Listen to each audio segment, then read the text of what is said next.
Hello दोस्तों, आप सभी का मेरे यूट्यूब चैनल आरएम एजुकेशन पर स्वागत है। आज हम पढ़ेंगे एनसीईआरटी बायोलॉजी का चैप्टर नंबर 8। तो जो मैंने ये नोट्स बनाए हैं, ये एनसीईआरटी सिलेबस पर आधारित नोट्स बनाए हैं। तो इसमें आज हम पढ़ेंगे वर्ग की यानी कि टैक्सोनॉमी। तो इस अध्याय में हम क्या क्या पढ़ेंगे, पहले इसके हम मुख्य बिंदु देखते हैं।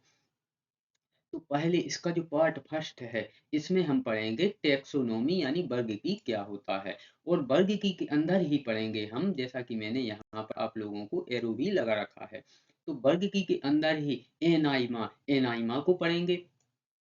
और एनाइमा के अंदर भी दो कैटेगरी होती हैं, ओबीपेरस और बीबीपेरस, तो इनको पढ़ेंगे। इसके बाद वर्ग की का दूसरा टाइप एनाइमा। ये तो यहाँ पर आप इस यहाँ पर बच्चे बहुत ही गलती करते हैं। ए है एनाइमा और ए है एनाइमा। तो इन दोनों को आप कभी भी इसमें कंफ्यूज ना हो, क्योंकि ये एक समान है। यहाँ पर ई लगी है और यहाँ पर ए लगा है, तो इन दोनों में आप कंफ्यूज ना हो।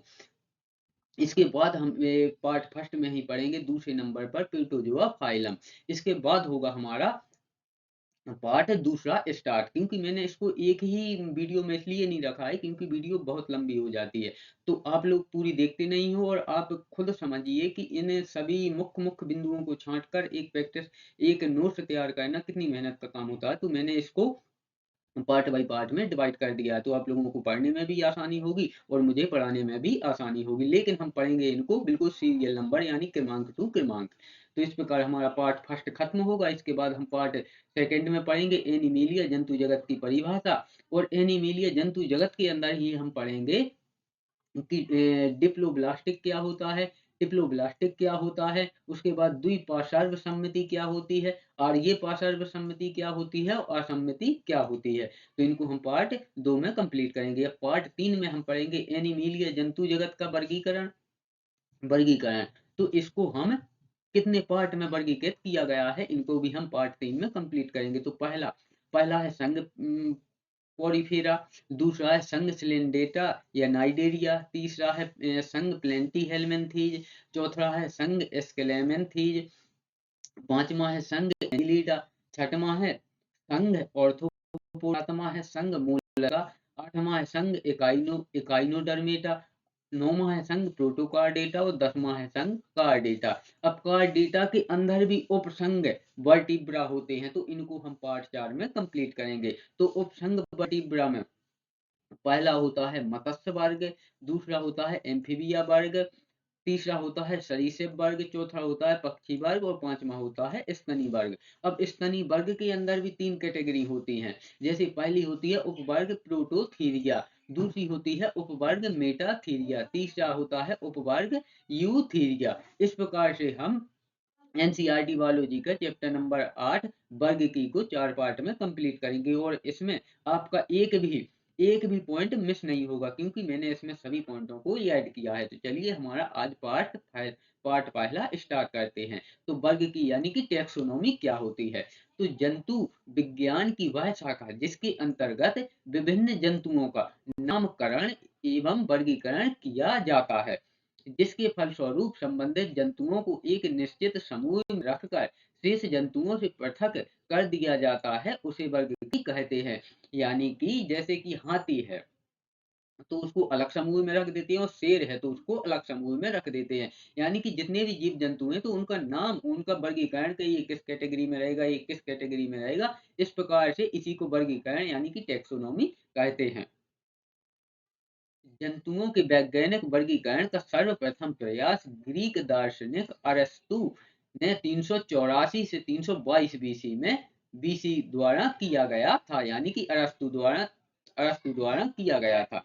उन्होंने कुछ सामान्य लक्षणों के आधार पर संपूर्ण जंतु जगत को दो समूहों में बांटा था। यानी कि जो अरस्तु हैं उन्होंने कुछ सामान्य लक्षण की वजह से जंतुओं को सामान्य दो समूहों में बांटा, जिसमें जिसमें हमारा, जैसे कि आप यहाँ देख भी सकते हैं कि किस प्रकार से समूहों में बांटा गया था। जैसे पहले अधिजगत यानी कि डोमेन में, उसके बाद जंतु जगत किंगडम होगा, उसके बाद संघ फाइलम होगा, उसके बाद वर्ग आएगा यानी कि क्लास, उसके बाद गण यानी कि ऑर्डर, उसके बाद कुल यानी कि फैमिली, उसके बाद वंश यानी कि जीन्स और सबसे लास्ट में आएगा जाति। जैसे कि हम यहाँ देख भी सकते हैं, जैसे मनुष्य का डोमेन होगा यूकार्या, उसके बाद किंगडम होगा यानी जगत होगा एनिमेलिया यानी कि मनुष्य भी जानवर की कैटेगरी में ही आता है। इसके बाद फाइलम, फाइलम होगा कार्डेटा, उसके बाद क्लास, क्लास यानी कि वर्ग होगा मैमेलिया, उसके बाद ऑर्डर, ऑर्डर होगा प्राइमेट्स और फैमिली होगी होमोनाइड, होमोनाइड जीन्स होगा होमो और उसके बाद जो मनुष्य की स्पीसीज होगी वह होगी होमोसेपियंस। तो इस प्रकार से आप खुद समझ सकते हैं। चलिए अब हम पढ़ते हैं यहाँ एनाइमा यानी कि एनाइमा क्या होते हैं। तो इन जंतुओं में लाल रक्त उपस्थित होता है यानी कि जो एनाइमा जंतु होते हैं उनमें लाल रक्त यानी कि लाल खून है, जैसे मनुष्य हैं तो हम भी एनाइमा के अंतर्गत आते हैं, इनमें लाल रक्त उपस्थित होता है। उन्होंने इसको पुनः दो समूहों में निम्नांकित प्रकार से बांटा था, जैसा कि हमने ऊपर मुख्य बिंदु में देखा था। पहला नंबर पे बांटा था ओबीपूरस, ओबी पेरस। तो इस समूह के अंतर्गत अंडे देने वाले जंतु रखे गए हैं यानी कि जो ओबीपेरस समूह है, इस समूह में जो जो जंतु अंडे देते हैं उनको रखा गया है, जैसे कि मछली, मेढक, रेप्टाइल एवं पक्षी। जैसा कि हम यहाँ चित्र भी देख सकते हैं कि जो जो अंडे देने वाले जंतु हैं उनको इसमें रखा गया है। जैसे हम यहाँ भी देख सकते हैं, ये हैं ओबीपेरस जंतु, मछली, पक्षी, सांप, मेढक, तितली। तो ये सभी जितने भी अंडे देने वाले जंतु हैं इनको ओबीपेरस में रखा गया है। अब इसका जो दूसरा टाइप है बीबीपेरस, तो बीबीपेरस इस समूह के अंतर्गत बच्चे को जन्म देने वाले जंतुओं को रखा गया है यानी कि जो बीबीपेरस समूह है इसमें बच्चे को जन्म देने वाले जंतु को रखा गया है। जैसे उदाहरण के तौर पर हम देख स्तनधारी जंतु जैसे मनुष्य, गाय, कुत्ता आदि, जैसा कि हम यहाँ इमेज में भी देख सकते हैं। अब इसके बाद देखते हैं एनाइमा। वो वहां देखा था हमने इनाइमा यानी कि इनाइमा में लाल रक्त होता है, जबकि एनाइमा अब पढ़ते हैं हम एनाइमा। तो इन दोनों में आप कंफ्यूज ना हो।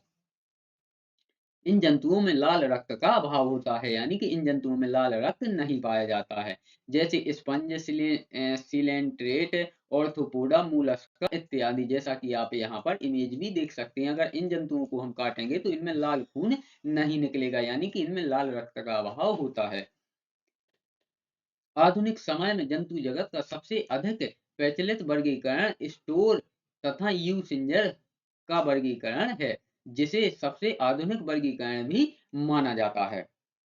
यानी कि अगर हम बात करें तो जो आधुनिक अभी का वर्गीकरण है जंतु जगत का, जो आधुनिक वर्गीकरण है वह वर्गीकरण स्टोरर तथा यूसिंजर का वर्गीकरण माना जाता है यानी कि आधुनिक वर्गीकरण स्टोरर तथा यूसिंजर का वर्गीकरण माना जाता है।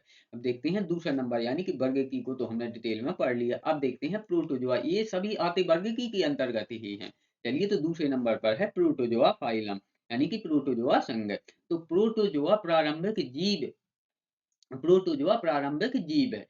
ये एक कोशिकीय अधिकतर जलचर, अलवण एवं लवण जल मुक्त मुक्त जीवी या परजीवी जीव है यानी कि जो प्रोटोजोआ है यह संसार का प्रारंभिक जीव है और ये जीव एक कोशिकीय अधिकतर जलचर यानी कि जल में लवण एवं लवण युक्त यानी कि अगर जल में लवण मिक्स है या नहीं भी है वह सभी जगह रह सकता है यानी कि सभी जगह पाया जा सकता है।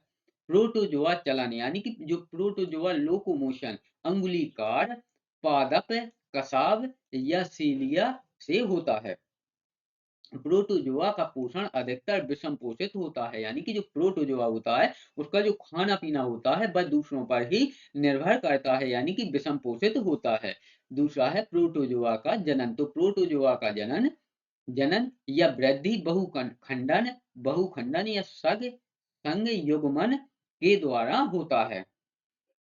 कुछ प्रोटोजोआ के उदाहरण निम्न हैं, जैसा कि हम यहाँ पर देख सकते हैं। तो अमीबा भी एक प्रोटोजोआ है, यूग्लिना भी एक प्रोटोजोआ है, पैरामीशियम भी एक प्रोटोजोआ है और प्लाज्मोडियम भी एक प्रोटोजोआ है। नीचे हम इमेज भी देख सकते हैं, ये सारे प्रोटोजोआ हैं। जैसा कि ये पैरामीशियम है, पैरामीशियम हुआ, ये अमीबा हुआ, ये यूग्लिना हुआ, तो ये सभी प्रोटोज़ोआ के उदाहरण